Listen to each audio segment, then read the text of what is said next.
Good afternoon po, Sir Marvel. I really want to talk to you. Sisabo kami, yung may haring sa loob, etc. etc. From my wildest imagination, hindi ko maisip na kayo gumagamit ng sabo. Hindi kami dito prostitute, hindi kami bangag. Walang tuni-tuniladang shabu sa aming lugar. PNP, sinong pinagdudahan nyo at that time that you personally believe nandoon sa Prayer Mountain? 6 po kasi yung warrants of arrest. 6. Nasa kamay nila ang kapangyarihan ng bansa.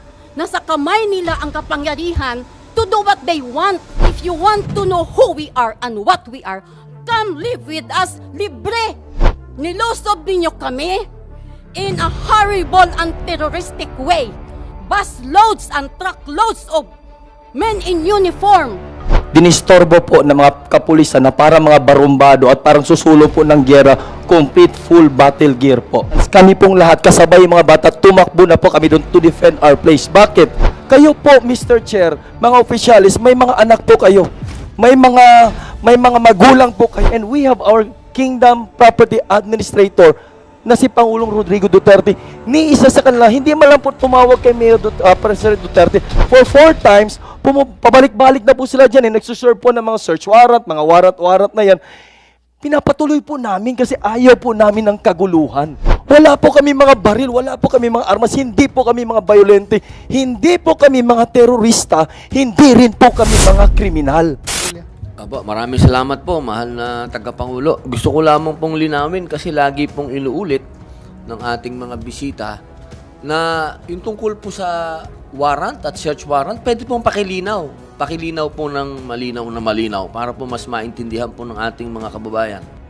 Okay, Senator Robin, akala kasi namin nung June 10, meron silang search warrant. Nung dumating po ako mga 6 o'clock, 6:30, akala ko may search warrant sila kasi nandun na sila sa loob eh. Ang ipinakita sa amin ay warrant of arrest lang pala. Kaya nagsabi ako dun sa lawyer na pinadala nila, Panyera, valid ba yan? Nakaserve na kayo ng warrant na of arrest dito dati 5 times na ata, at saka itong sa Pasig, nakaserve na kayo. Meron pang ang order returning the warrant last June 7 of 2024. Wala daw silang magawa kasi order daw ng kanilang higher ups daw. So, kaya ang ginawa ko, sinamahan ko na lang sila. Kaya medyo mali po yung sabi ni General Torre na hindi daw nakapasok noong June 10. Hindi lang sila nakapasok po, hinahulughog po lahat ng areas, pati nga po doon sa JMC na mga yung school po, yung eskwelahan namin.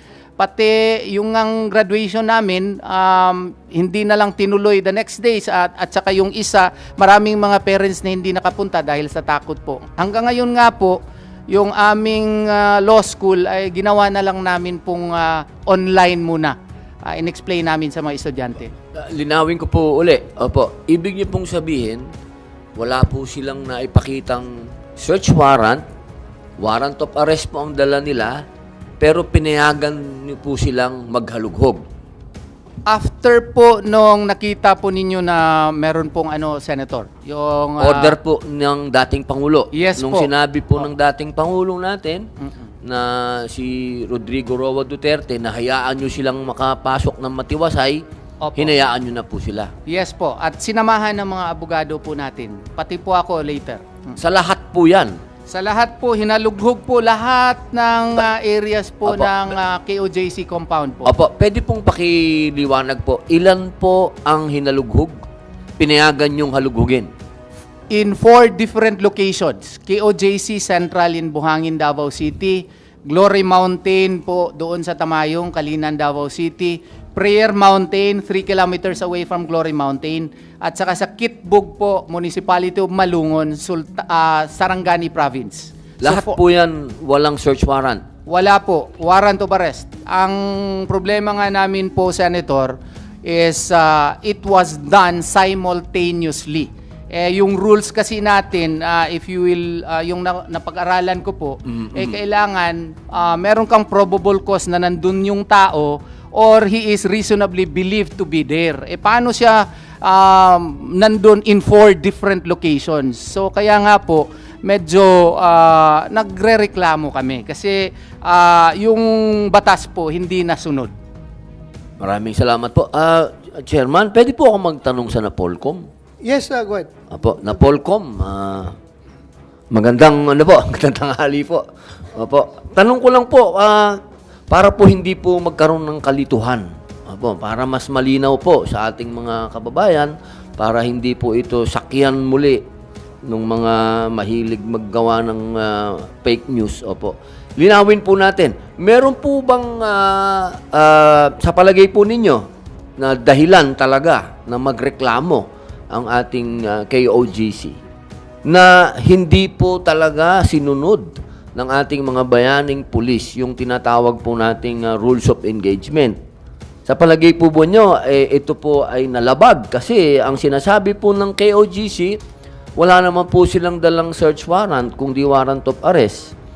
At hindi po malinaw na alam nila talaga na naandoon ang hinahanap po nilang sabi nga po ng mga kapulisan ay pinaghahanap ng batas. Ano po ba ang katotohanan dito, mahal naming Napolcom?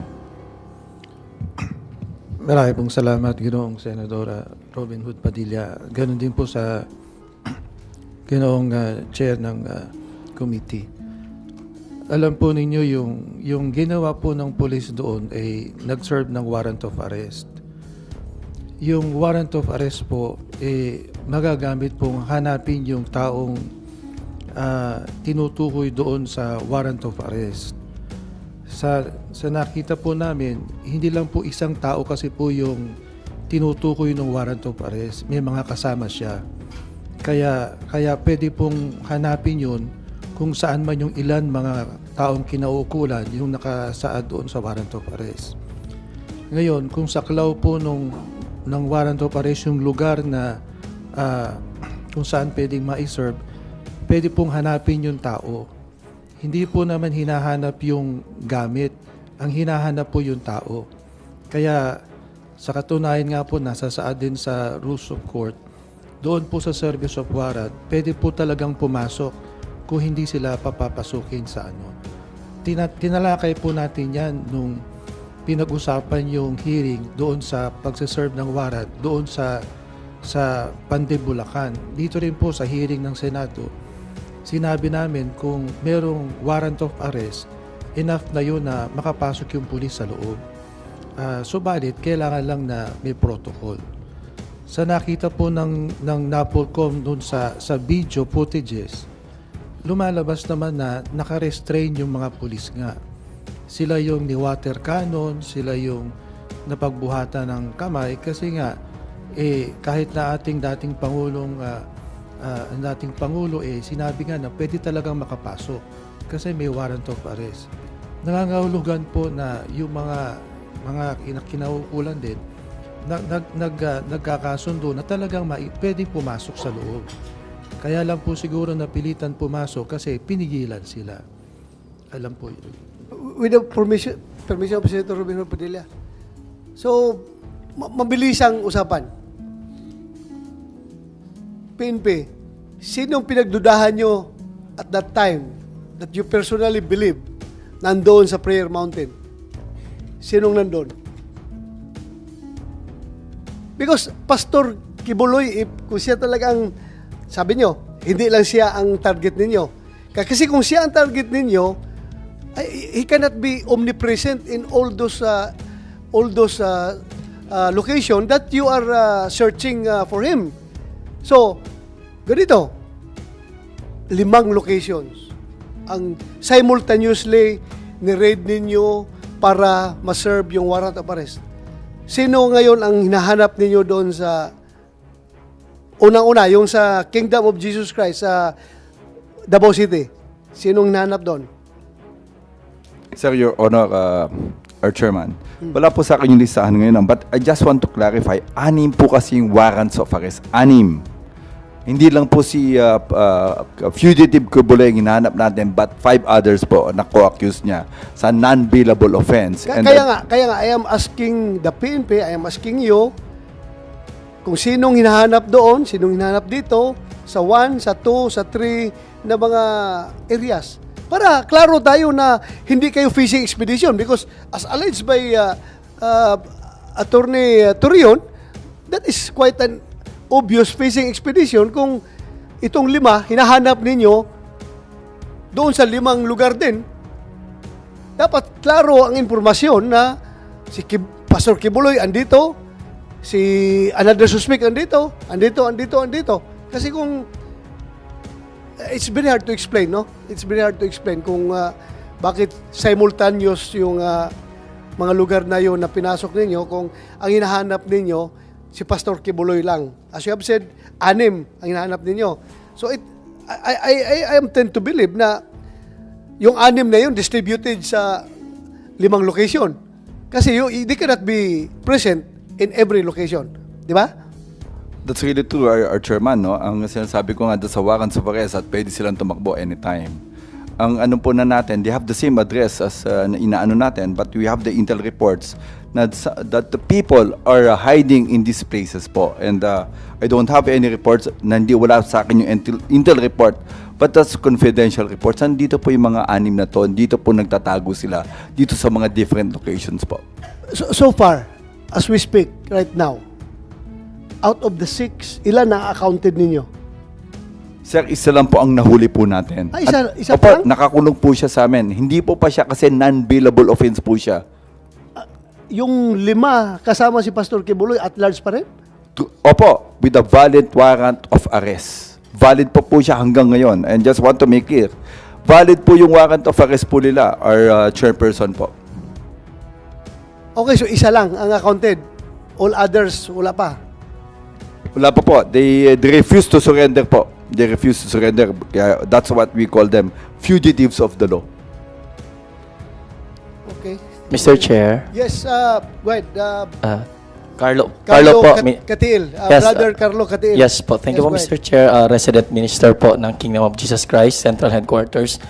Our resource persons here, the police officers, were not there during the June 10 po. So, I don't think so. They don't know what really happened. I was there po, personally po, June 10. Kung nakita mo po yung video, ako po yung unang sumampa, humarap po sa police. Mr. Chair, nananalangin po kami sa time po na yon.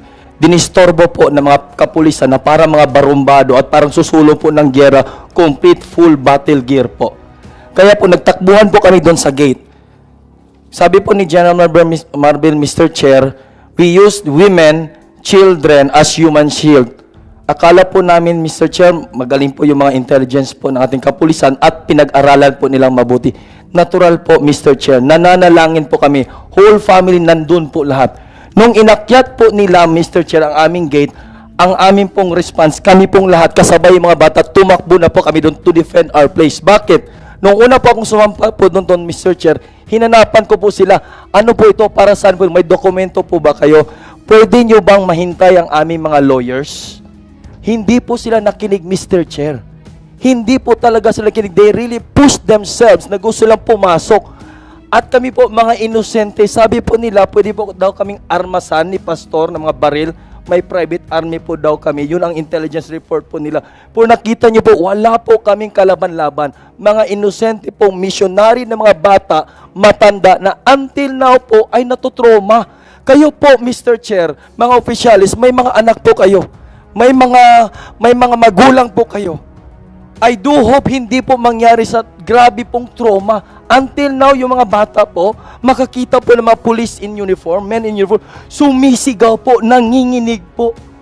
Hindi po namin alam ano po yung intervention na gagawin namin. Umiiyak po. Makakita lang ng police uniform like you, na taas po ang aming pagtingin po at respeto po nung una. Pero nung ginawa po nila ito, kasi simple lang po hingin namin eh. Hintayin po ang lawyer namin. And we have our Kingdom Property Administrator na si Pangulong Rodrigo Duterte. Ni isa sa kanila, hindi man lang po tumawag kay President Duterte. Kami pa po ang nag-initiate na tumawag, Mayor, President, ito po ano pang gawin namin? Kasi nga siya pong administrator, magpaalam po. Yun pong alam namin na batas. Kasi for 4 times, pabalik-balik na po sila dyan. Nagsuserve po ng mga search warrant, mga warrant na yan. Pinapatuloy po namin kasi ayaw po namin ng kaguluhan. Peace-loving people po kami, sir, ma'am. At eskwelahan po yun, simbahan din po yun. Wala po kami mga baril, wala po kami mga armas, hindi po kami mga violente, hindi po kami mga terorista, hindi rin po kami mga kriminal. Until now po, yung mga pulis po nila doon, nakakalat, tinadtad po ng checkpoint, harap po ng aming compound, sa gilid, kinasing na po nila kami. And when we approach them, magtatanong lang po kami, Sir, ano pong pangalan, pwede po bang makuha ang ID niyo? Kasi para masiguro lang namin kung pulis ba yan. Pwede pong NPA, magdamit lang po ng pulis, pwede po iskalawag, pwede po preso na pakawala, gamitan po ng pulis, magpiring, wala pong makita mata. Magtatanong kami, maghingi ng ID, police badge number, wala pong may pakita, magtakbuhan po para pong walang narinig. And then, according to General Torre po, sabi po niya na panggabi lang po yung checkpoint, hindi po 24 hours po. Nandun po kami sa harap, nakabantay po, kami po ang nakasaksi.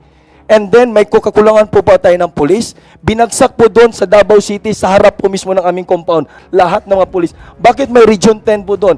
May Highway Patrol Group pa, may HPU, may Regional Mobile Group pa, DCPO, PNP Region 11, taga-barracks pa. Nagkampo na po sila doon sa harap ng aming compound po, sir.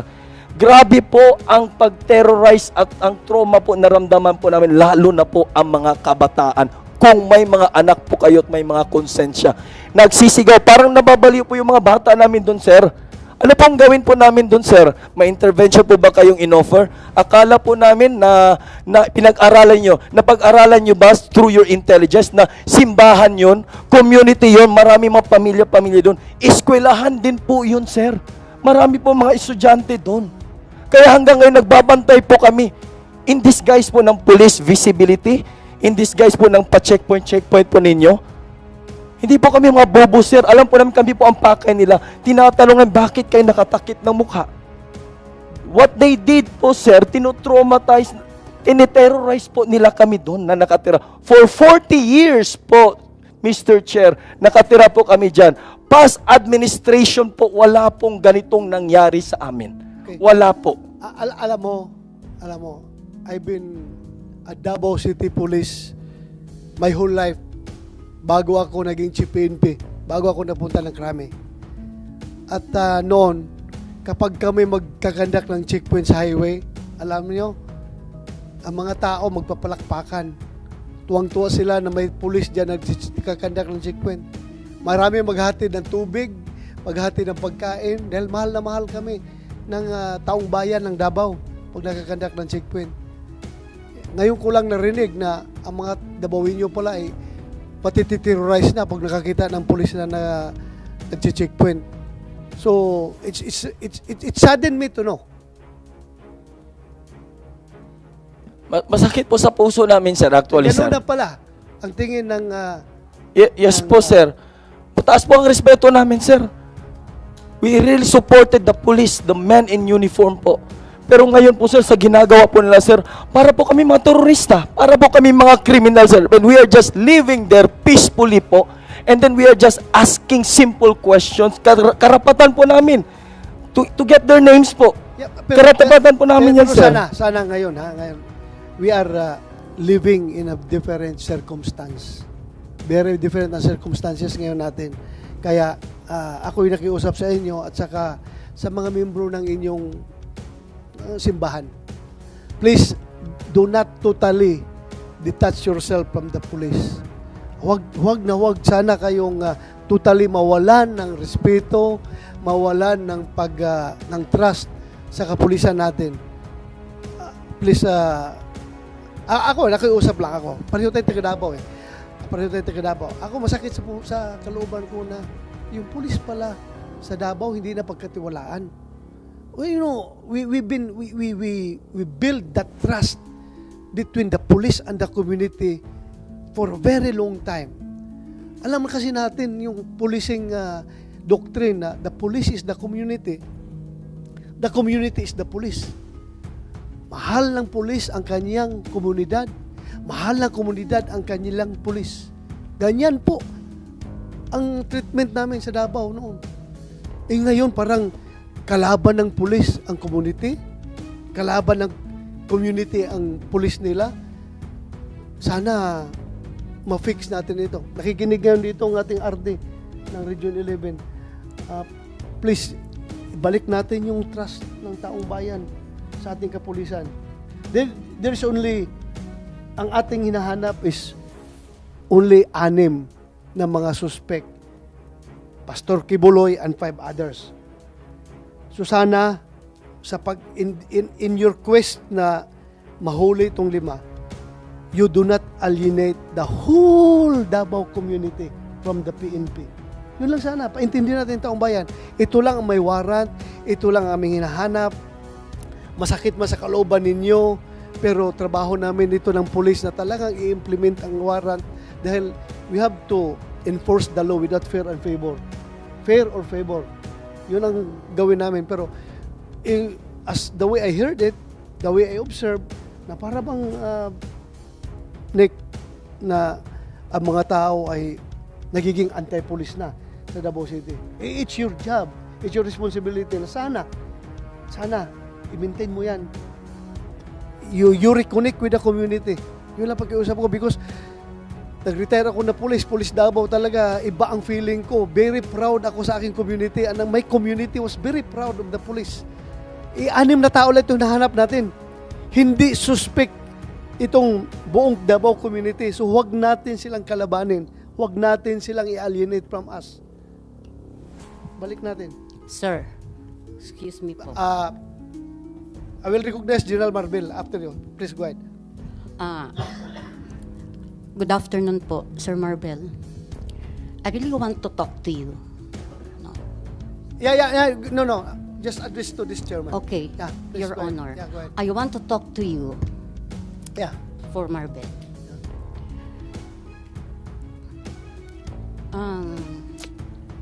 Police officers, we love you before. Not only police officers, Dito sa akin. but men in uniform, we love you before. Why? We are religious people and we are before secluded to the outside. But because of maraming mga haka sa amin doon, sa loob, baka nagsisabo kami, yung may harim sa loob, etc. etc. In fact, it was former Rodrigo Duterte I will cut you advised. short. Yes. Hindi ako naniniwala na nagsasayabu kayo sa loob. Klaruhin Pero ko. yun ang Klaruhin ko, haka-haka. wala. Yes, Hindi sir. mangyayari yan. Yes, kahit ipa-hair From my flip wildest pa kami, imagination, hindi ko maisip na kayo gumagamit ng sabo. Yes, Sa loob. sir. So, I doon promise tayo, you. sir, ha? Oo. But, yan ang naririnig namin noon pa. In fact, it was President Rodrigo Duterte, the former president, to advise us, Pastor, please open your gates to others para makita naman nila kung ano kayo nasa loob. So, it was Pastor also who oriented us. Parang i-orient na kami na we cannot detach ourselves to others. We might be there, pero kailangan natin ipakita. Kasi sabi niya, let your light shine upon men that they may see your good works. But they cannot see the good works that the kingdom is doing. So, balik tayo doon sa mga men in uniform. It was this group that Pastor embedded into our hearts that we should love. Why? Anong sabi niya? Ito sila ang nag-lay down ng kanilang buhay to protect our country. Doon hindi kami familiar sa mga men in uniform before. But we started following Pastor. Kaya pag nakikita namin sila sa daan, mga ganun, nagbibigay kami ng food. Alam niyo yun, nagbibigay kami ng food, etc. But, sorry to say, Mr. Marbel, true ba to?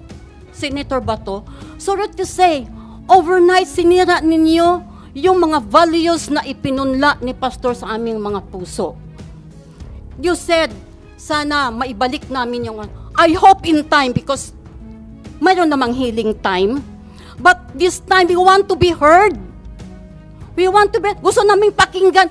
Buti nga, sabi nyo kanya, lahat may boses. Okay, kami may boses, pero wala kaming kapangyarihan tulad nila. Nasa kamay nila ang kapangyarihan ng bansa. Nasa kamay nila ang kapangyarihan to do what they want. No? O, sabi nga ninyo, nag-serve sila ng warrant of arrest. Given. O, kung may kasalanan, sige. Allegedly, ha? Allegedly. Kung may kasalanan, warrant of arrest, go. In fact, Senator, gi-challenge ko sila. If you want to know who we are and what we are, come live with us, libre. Pero nag-expire na yung challenge ko sa kanila. Hindi na pwede ngayon. Oh. So, come live with us so that you will know who we are and what we are. Sabi ko gano'n, hindi kami dito prostitute, hindi kami bangag, walang tuni-tuniladang shabu sa aming lugar, yun lang, allegedly, nandyan yung mga iwawarant ninyo, arrest nyo. Why will you put into compromise and risk public safety? We are part of the public, we are a community there. Thousands, may mga bata, may mga matandang palliative, may mga senior citizens katulad ko na nakatira doon. For how many long years we've been then? We are toiling that property by blood, sweat, and tears. Tapos maririnig namin na i-invade, kukunin. Kayo, Sir Senator, what will be your first reaction? Ilang beses lang nag-serve ng warrant of arrest? Out of respect, with due respect, Sir Marbel, sa mga tauhan mo, we receive them, sir. With Dito sa due akin. respect. Dito sa akin. Sige. Yeah. Oh, sir, sorry. I'm not used to it. That's one. So, we receive those yung mga warrant na deserve nila. But this time,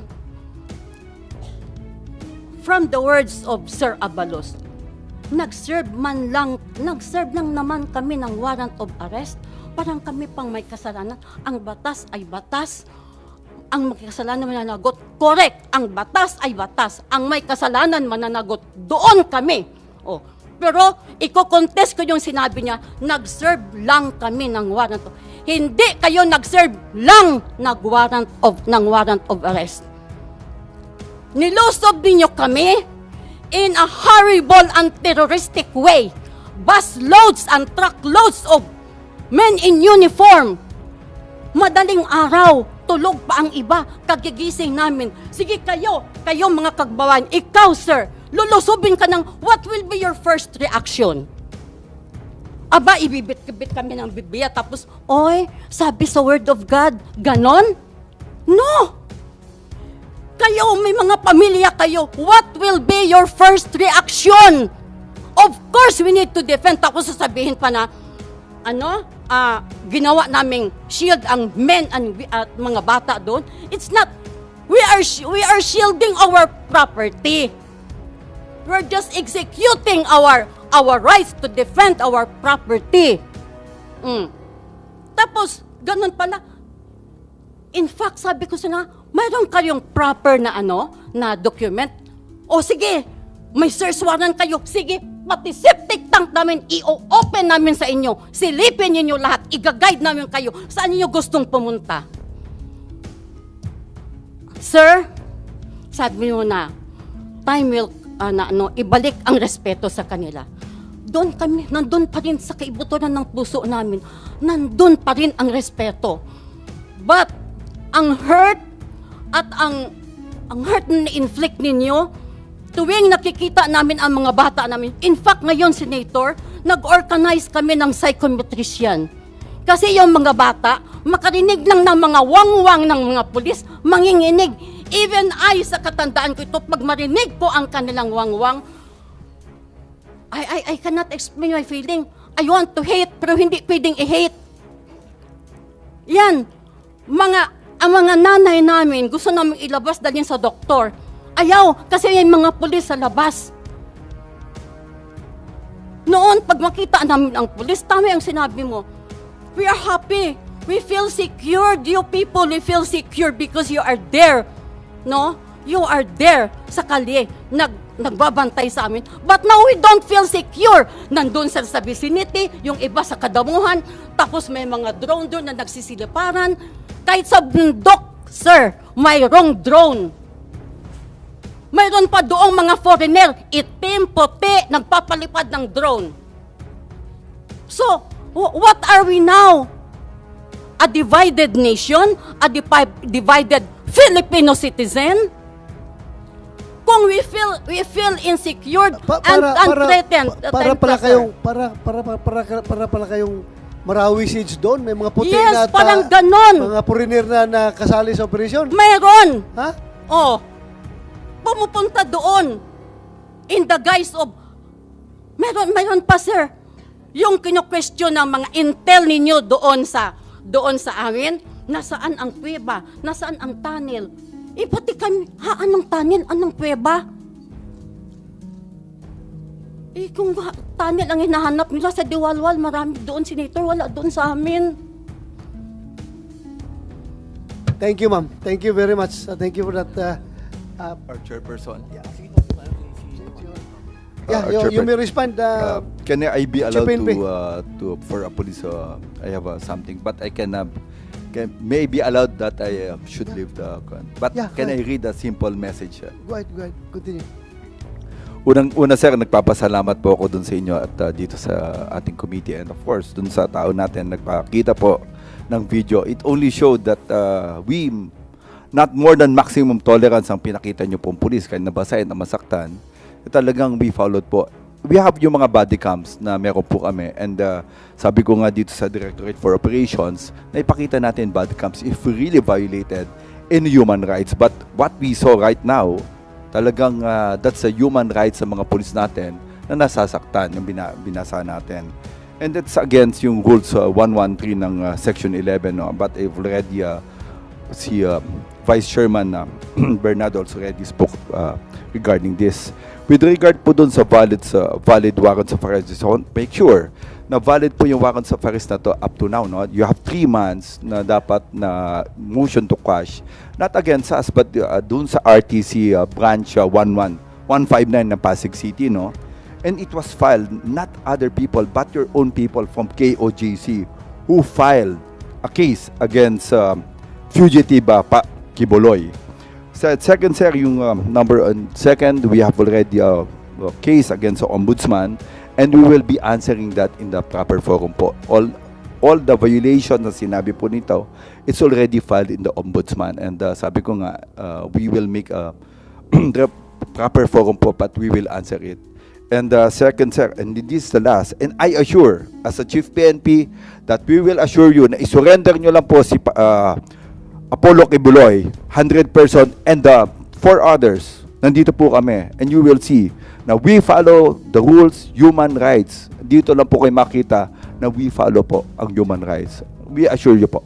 Maraming salamat po. Thank you, General Marbel. I just would like to react that it's unfair for them naman na i-require nyo muna sila na isurrender si Pastor Kibuloy para maging peaceful ang Davao. Parang ganon. No, sir. Para maging normal ang lahat. Hindi, sir. Sabi ko, nobody, sir. For all you know, even President Duterte, walang kontak kay Pastor Kibuloy. Hindi alam kung nasaan na ngayon. Lahat. Ako mismo, I was trying to keep in touch with Pastor Kibuloy nung lumabas yung kanyang warrant. I was trying to contact him, pero wala. To no avail. Hindi na talaga makontak. So, unfair din na gawin natin requirements sa kanila dahil they are only ordinary members of the church. So, I think it's high time. It's high time, no? Before you leave. It's high time na you also exert effort na sana bumalik yung pagtitiwala ng komunidad at ng pulis doon sa Davao City. Tutulungan tayo. Ako mismo. Tutulong ako. Dati akong Chief PNP. Dati ko kayong mga tao. I care about you. And I also care about the people of Davao City. Lalong-lalo na itong mga membro ng QJC. I really care for them. Mga kababayan ko ito eh. I also care for you. Mga tauhan ko kayo dati. So sana mabalik natin yung trust. Samahan ng police. For all we know, isa, di ba? Accounted yung isa. 5 na lang yung hinahanap nyo. And yung 5 na hinahanap ninyo, because you cannot do otherwise dahil trabaho ninyo yan. Hanapin talaga nyo yan. Dahil because order dyan ng korte, kahit na masakit sa kalooban ko bilang kaibigan ko si Pastor Kibuloy, na hinahanap ninyo yung kaibigan ko, wala akong magawa because may warrant of arrest siya. Trabaho ninyo yan. So ang akin na lang is, you concentrate doon sa hinahanap ninyo without unduly antagonizing the people of Davao City. Yun lang, pag-iusap ko sa inyo. Gawin ninyong trabaho ninyo na baka overall yun, maging more effective kayo sa paghahanap kung kaibiganin ninyo. yung mga bata na na-traumatize ninyo, yung mga tao na nasaktan ninyo, magaling naman sa PCR itong RD mo doon. Huwag kayong magdumistansya sa tao. You assimilate with the people. Yun lang pakiusap ko sa inyo. Okay? Your Honor, Ay, excuse me. yes, Before po alis si okay. sir, kasi Pakinggan mo aalis muna. siya eh. Pakinggan mo muna. Before siya nga. Yeah, go ahead. Oo, Yeah, oo. go ahead. Yes, ma'am. sir. Go ahead. Sorry, sir. Starting to ka, nagsusuri ka na kay ma'am. Sige, Oo. makikinig siya, ma'am. Sige, go ahead. Oo, salamat Please. at nakinig ka through Senator Bato. Yes, go ahead. Sinabi mo na may mga body cam, binasa yung mga pulis. Buti kayo. Hindi lang kayo ang nabasa, pati yung mga tao namin na sulaban, nabasa. Kasama ng mga pulis. Basa lang ang inyo. Pero yung mga na-inflict ninyo, mga emotional at mental setup ng mga tao sa loob, hindi yun mababayaran. Kahit ilang beses ka pang maligo at matulog, pagising mo, yun ang naiiwan sa puso mo. Trauma will not appear in only after 2 days, 3 days. 1 month after yung June 10, sir, doon na nagsilabasan. Yes, hindi exaggeration. Ako, kung hindi lang ako lumuhod sa Panginoon na tulungan ako, sir, sabihin ko sa iyo, lalabas ako ng kingdom, itsa ako magiging sakit ng ulo ninyo. Huwag naman.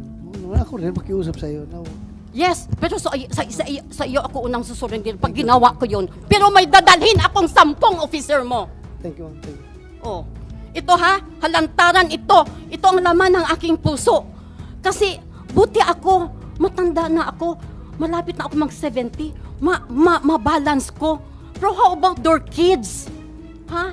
May mga human rights dito, may mga DSWD dito. How about those kids? How about those young people? Pag nakasalubong mo, iiyak. What happened to you? Ti, aywan ko lang, basta magdilim na ti. Iba na ano. Why? Kasi before nangyari yon, the scenario is this ng gabi, umuulan, tapos kumukulog. Kaya pag umuulan, kumukulog, yun na. Kasi parang pre-empt nila na, may mangyayari namang ganito. Hindi yun, kaya nag-organize kami ng psychometrician, sir. We need to process those people. Kasi hindi kayo ang nakaproblema, kami. Those community, thousands. And those people, we are supposed to, kung natriten kami, sir, natriten kami. Noon tumatawag kami sa barangay, police, sa police. Ngayon, pag natriten kami, kanino kami tatawag? Sa'yo, Sir Torre? Ha? Excuse me. Sir Bato, saan kami tatawag? Hindi, kahit na medyo masama ang loob mo, tawag ka pa rin sa kanya. Duty niya yan na mag-provide talaga ng security sa inyo. Konsensyahin ninyo. Si How General about Torre, it? Trust is trabaho no niya yan. longer there. Ha? Ano? Trust is no longer there. Ay, yun nga. What will we do? Trabaho niya yan ngayon na i-rebuild yung I trust. hope. I hope. Ako Kasi rin. I tao hope. din kayo, tao din kami. Ha? Natitreten kami. Kami, ordinaryo, wala kaming baril doon, wala kaming yung baril doon na may mga lisensya nga. In good faith, sinurrender namin sa kanya. In good faith. Oh. Ito din ang paalala ko sa inyo. Sa kanila, sir, sa kanila. Di ba? Nakatag pa doon. We seek for truth. Then seek for truth. Because the person you are allegedly, na may kasalanan ganun, hindi pa napatunay may kasalanan. Then seek for truth. Oo, seek for truth. Yun ang sa akin. Be fair. Give us a fair treatment and justice also. Kasi community kami, tapos ganun ang mangyayari. Katulad na naman, kanilang madaling araw, 2 o'clock. Siya raw hindi ninyo alam. Pumunta na naman kayo doon sa farm. Ginising at pinagbabalya yung pintuan ng mga farmer doon at magising ka ba naman, sir, ang baril nandyan. What will you do? Another traumatic experience na naman ang ibibigay ninyo sa puso ng mga farmer doon. So, ano na itong ating authority? I cannot say. Para kasing, sorry to say the word, parang sanggano.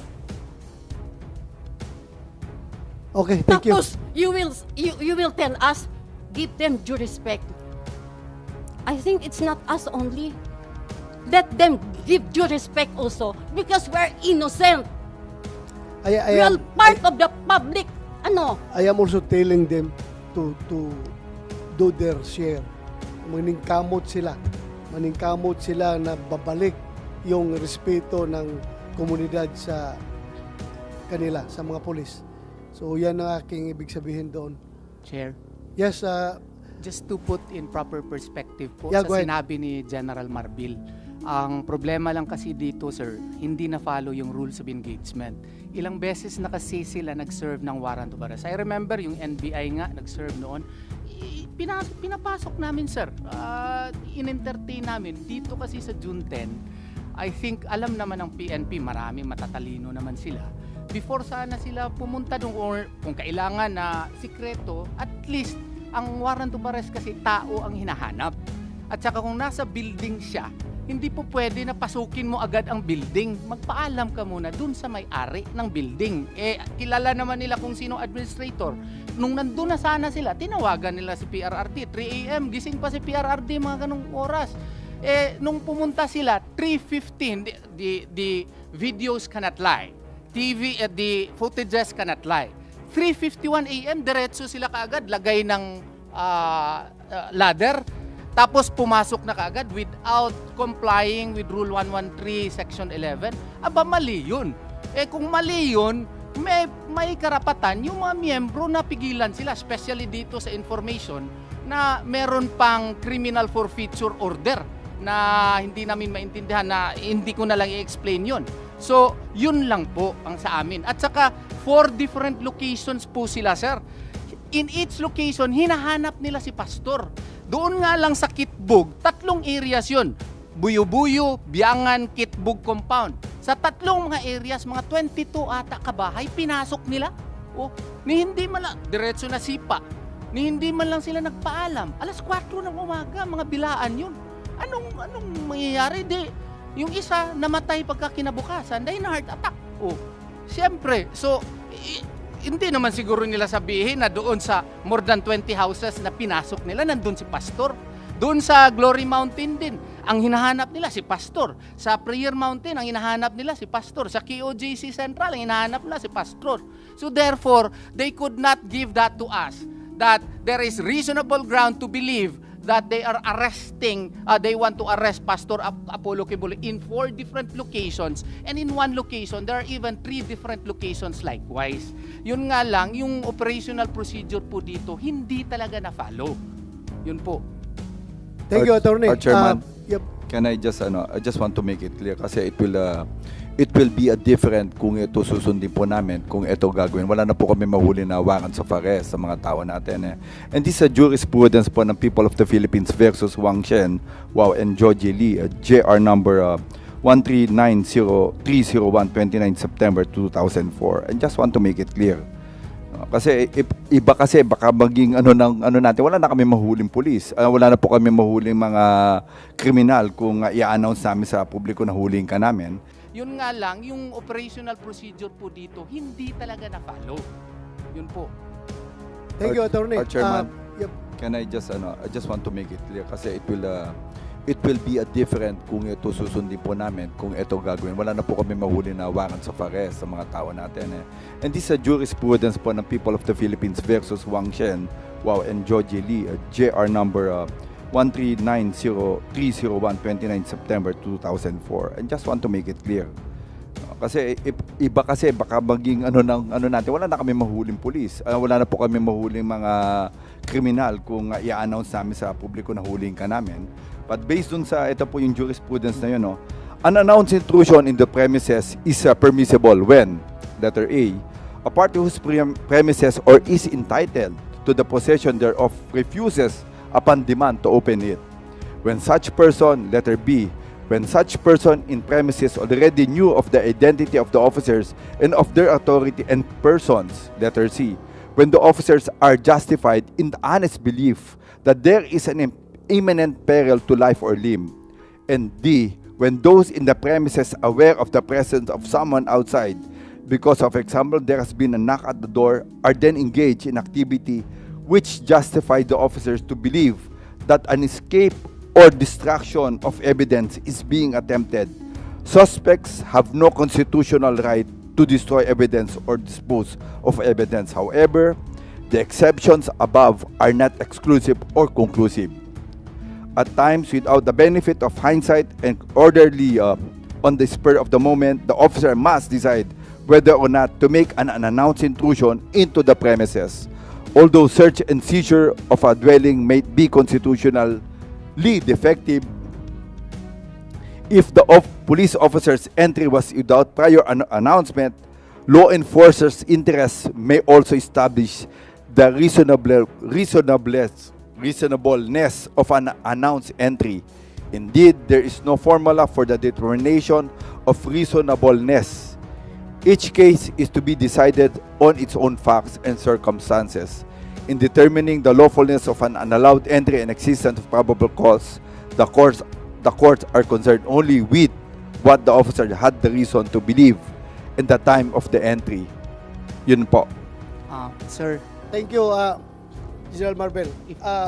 Before you leave, I would like to remind you, next hearing, please pakidala yung mga officers na minimension natin, yung ground commander in every place that you raided to execute the warrant of arrest of Pastor Kibuloy and 5 others. Ilang kwan yun? 6? 6 valid warrants of arrest po. Yung area. 5 po. 3 sa Davao City, isa sa Samal Island, yung Sarangani province. Sarangani, tapos saan pa? 3 sa Davao City. So 4 lahat. Apat. So yung 4 na ground commander doon na nag-serve ng warrant. Papakidala yon at saka yung mga officers na binanggit ko kanina para sa next hearing. Yes, Your Honor. Thank you. Salamat. So you may now leave para kapag trabaho ka pa. Maraming salamat po. Thank you. Sir, just quick repartee lang, sir, para Yes. marinig naman. Yung Okay. People versus Wong Cheng kasi na sinight niya, sir, involves a case where the crime was committed aboard foreign merchant vessels in territorial waters. Sana naman po hindi naman po foreign merchant vessel po yung kingdom po dito.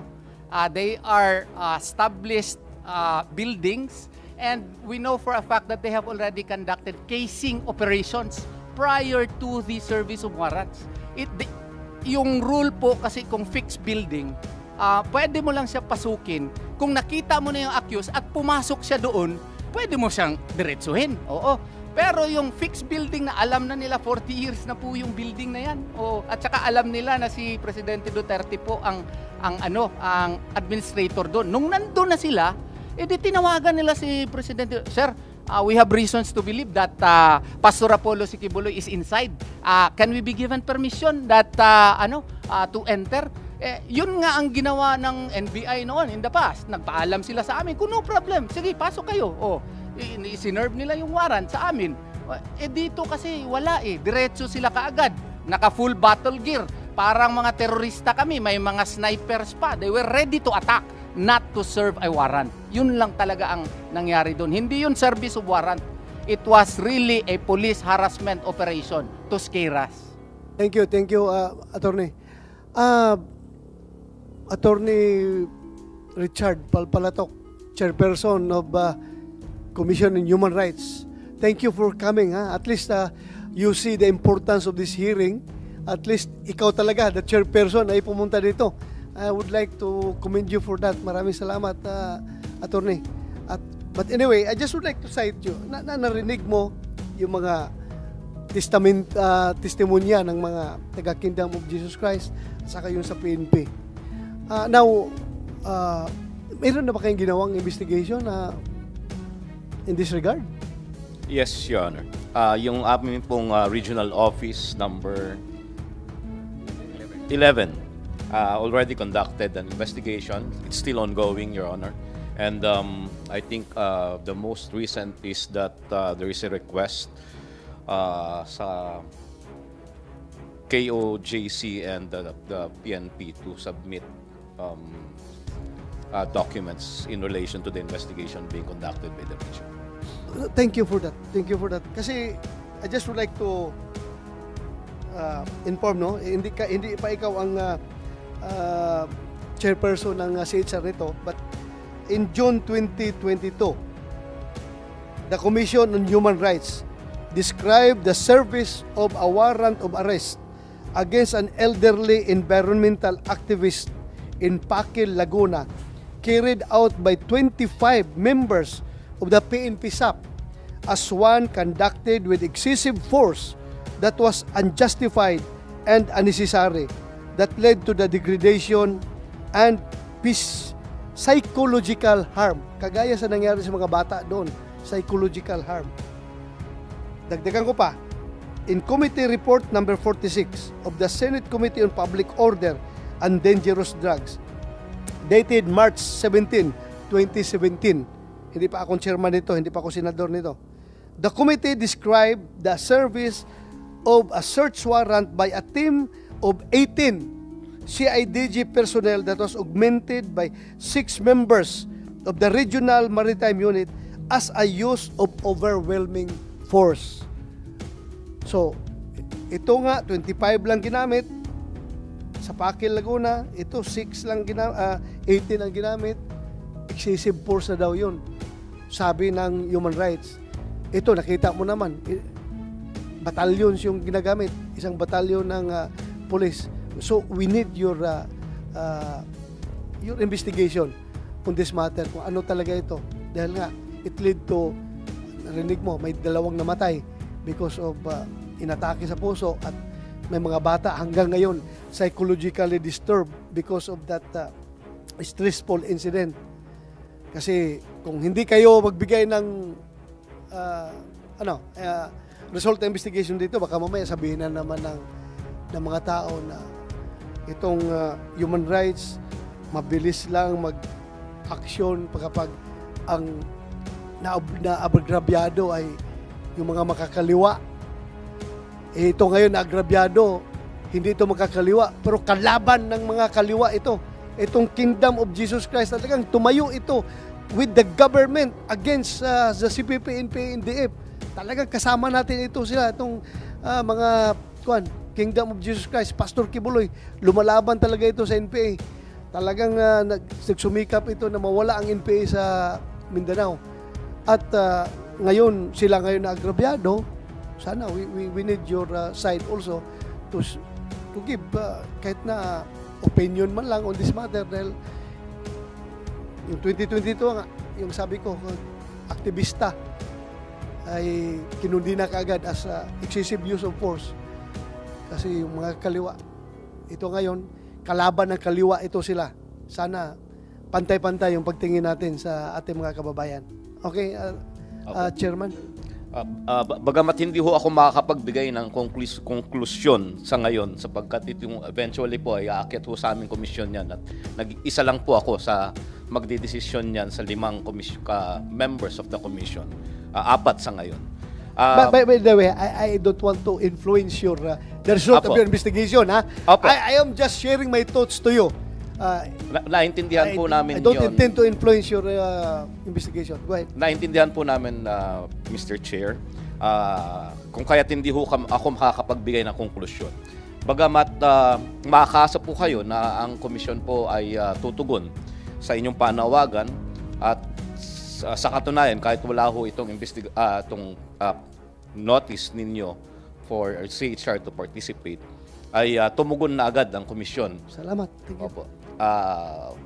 Kung kaya't kami rin ho ay nananawagan na ang mga partido involved dito sa usaping ito ay sana maging open din sa Commission on Human Rights para matugunan at makita at magkaroon ng kaukulang resolusyon sa amin sa komisyon itong usapin na ito. Maraming salamat. Maraming salamat, Chairman. Again, thank you for your personal presence sa hearing na ito. This WD, ma'am, Honorable Chair, narinig niyo yung plight ng mga kabataan na miyembro ng KOJC. Can you give them assistance, lalong-lalo na yung intervention sa psychological trauma na dinaaraanan ng ating mga bata doon? Can you please help them? yes, Honorable Chair. The normal process is we would await the referral from the LGU, but in cases like this, obviously we are able to augment any psychosocial therapy that you may require, and of course in coordination with the assistance perhaps of the Honorable Chair, we may also facilitate any other assistance that you may require, especially yung sa dalawang namatay po. The family that is aggrieved may require further assistance. The DSWD is on standby to help in any way that we can. In fact, Honorable Chair, they do have, I've looked at the records, and you do have Children's Joy Foundation Incorporated that is ongoing po yung renewal process. So the Kingdom is in touch with DSWD insofar as children facilities are concerned. Thank you, Yusik Dimaporo. For all we know, you will be the healing part of this conflict. Yung effort ninyo, kahit na hindi na kayo maghintay na mag-request pa sa inyo yung LGU ng Davao, o kaya yung sila mismo mag-request, yung mga tao nyo doon sa Davao, please, lapit na lang silang lapit doon para ma-feel ng mga tao na they're still being loved by this government. Yun lang. Thank you. NBI, you want to say something? RD NBI ka, di ba? Yes, sir. Yes, sir. Good Director morning, Albao. Mr. Go Chair. Senator Padilla, good morning, sir. Gusto lang namin ipaabot, sir, na yung National Bureau of Investigation through sa aming director na si retired Judge Jaime Santiago ay... retired police yan. Kasama yes, sir, namin retired yan. police din. Retired police yan. Respeto and ginagalang itong ginagawa nating investigation and public hearing with regards to the unnecessary and excessive force related to the June 10, 2024 incident ng ating PNP. Kami din sa NBI, yung mga sinabi ng ating mga kapatiran sa KOJC na pabalik-balik na nag-serve ng warrant of arrest, kami yun, sir. Kami yun sa NBI, ang sinasabi nila. Not the PNP. We served warrant of arrest last April 3. We started April 3, April 4, April 10, May 3. Itong May 3, kasama namin dito yung office ng USAA dito sa Senate. At marami pang mga operations na kinandak namin. Siguro nasa 15 to 20 operations. And yun nga, sinabi ng abogado nila, kami mismo ay nagpaalam sa kanilang opisina, and pinapasok naman kami kahit saan kami pumasok, hinanap, and this operations, 15 to 20 operations, resulted in the arrest of 5 co-accused of Pastor Kibuloy. If only Pastor Kibuloy was there, he might also be arrested. But during that time, sir, ito pa yung warrant of arrest na lumabas sa Davao, RTC 12 ng Davao City. Doon kami nag-start na mag-strike, which resulted to the arrest in April 3 doon kay Crescente, Canada, sa Barangay Tamayong. Ako mismong umaresto. And it followed in the afternoon, itong nahuli ngayon ng PNP na si Pauline Canada, na-aresto din namin. And on April 5, na-aresto namin si Selvia Simanes, Ingrid Canada, and isa pa, no? So 5 sila. It so happen na sa pagpasok namin sa mga properties nila, wala nga si Pastor Apollo Kibuloy, kaya hindi siya nasali sa pag-aresto. But eventually, since this case is bailable, nag-bail sila kada isa ng 80,000. Then afterwards, when the warrant of arrest from RTC Pasig came out, there's no bail recommended. Then nag-serve uli kami ng iba-ibang mga operations on all the properties of KOJC identified na mga properties sa Samal, sa Tamayong and dito sa airport, beside airport, yun nga, hindi namin makuha si Pastor Kibuloy along with other co-accused. Yun po sir ang update sa NBI. Thank you. And we serve it, sir. We serve it in a properly and orderly manner, in a peaceful manner. Kaya walang reklamo agad sa amin. Yes, I am a Dabawinyo. Ikaw rin, Dabawinyo ka. Alam mo kung gaano kalab ng taong bayan yung mga Dabawinyo, yung local NBI natin doon. Yes, sir. Very, very much respected by Dabawinyos yung ating local NBI doon. Salamat, sir. So, it doesn't matter naman whether or not andyan si Pastor Kibuloy. Whether or not magpapaalam ka pagpasok doon. Kung wala talaga si Pastor Kibuloy doon, hindi mo talaga mahuli. Kaya kailangan talaga ng accurate information yung operation ninyo na nandoon talaga para mahuli ninyo. Pero yung magpi-fishing expedition tayo, we will just be creating more and more animosity. Dapat kuha ninyo yung inyong information precise and accurate. Chair. Para hindi tayo magkakaroon ng maraming animosity. Yes, go Mr. ahead. Chair, I would like to affirm the statement of Director Albao kasi yung mag-serve sila ng warat, nagpapaalam sila sa amin at kita nga nila yung accused na nag-cooperate naman. Yun ngang nilagyan din ako ng, nakuha kasi ng camera ng bahay namin, harap ng bahay. May tao doon na palaging bumabalik sa aking maliit na bahay. May naglagay ng listening device doon sa pinahiram sa akin na Tera. Oo. Doon din ako sa NBI po nagpatulong. Kasi nga medyo nawala po yung trust namin doon sa PNP. Pasensya na po. Oo. So, yun nga ang request ko sana kung sino mang mga responsible nito. Nakuha kasi, hindi ma-deny yun na nandun sa video camera namin. Nakuha na may tao na naglagay ng anong device man doon sa sasakyan ko. And yung last Friday naman, yung nandun yung mga parang mga pulis o hindi mo na makilala kung pulis ba talaga sila, fully armed talaga. Sa lahat ng lugar, doon pa sa pinakaharap ng KOJC compound po. Nagkaroon ng grabing traffic, natakot yung mga tao kasi ano namang mangyayari. Timing din na dumaan yung sasakyan ng aking pamilya, yung dalawa kong anak na maliliit. Nagkaroon po ng trauma. Sige, suka-suka. Sir, ano ba yan sa Tagalog? Oo, kasi isa takot. Kaya yung pulis na isa, binagano'n yung sasakyan. At they were just in the process of going to our residence, which is located in front of KOJC. Really, our plea, sir, is that we understand. I am a friend of the police. I have assisted a lot of policemen, Your Honor, in their cases. You have helped me in my cases before. Yes, Your Honor. And and I have many friends in the police. I still trust some of the policemen, Your Honor. As a matter of fact, some of my relatives whom I help also in their cases are policemen, Your Honor. But I just could not understand the seeming great attention that is being accorded to KOJC compound. I would just like to tell them na hindi naman siguro gago si pastor na magtago dyan mismo sa gilid ng airport. Oo, kung nandun talaga siya. Oo. So, alam ko naman magaling yung intelligence gathering ng PNP. At saka alam ko na alam nila na wala sila dun. But I could not understand why they keep on conducting checkpoints there with policemen whose faces are almost covered. Mata lang makita mo. Tapos ang tatapang pa, kung tatanungin mo, ayaw magsagot. Tapos mga drones every night, yun nga, minsan yung mga drones nila, sir, masyado nang mababa. Maririnig na namin minsan yung nandun, tapos hindi lang isa, number of drones.